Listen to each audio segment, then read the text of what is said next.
নমস্কাৰ, মই বাবুল শৰ্মা আৰু মোৰ লগত আছে তৃষ্ণামণি কলিতা অৰ্থাৎ পাঠিকা বাইদেউ। বাইদেউক নমস্কাৰ জনাইছো মোৰ চেনেলত। নমস্কাৰ। আৰু প্ৰথমতে আপোনাৰ পৰা পৰিচয়টো জানিম আৰু পৰিচয়ৰ লগতে আপোনাৰ পৰা সুন্দৰ দিয়া এটা আমি দৰ্শকক শুনাম। নমস্কাৰ, মোৰ নাম শ্ৰী তৃষ্ণামণি কলিতা, গাঁও জাপিয়া, ডাকঘৰ জাপিয়া, জিলা কামৰূপ, অসম। লগতে মোৰ মহান গুৰুজনা মোৰ পিতৃ মাননীয় শ্ৰীযুত কামিনী কলিতা। মই এতিয়া দিহা আপোনালোকৰ আগত দাঙি ধৰিছো। সহমনে ভাবে প্ৰজাপতি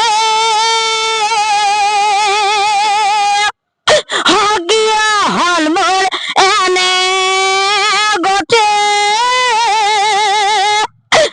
নাৰীৰ কেনে চানা চালামান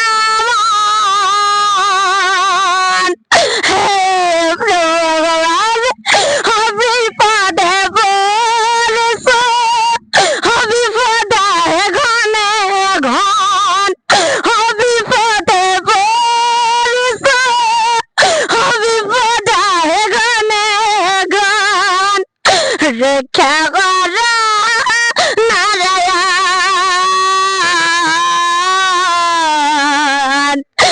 ৰক্ষা কৰা নাৰায়ণ। ধন্যবাদ। ধন্যবাদ জনাইছো আপোনাক, হয়, ধন্যবাদ। সুন্দৰ কণ্ঠ আপোনাৰ।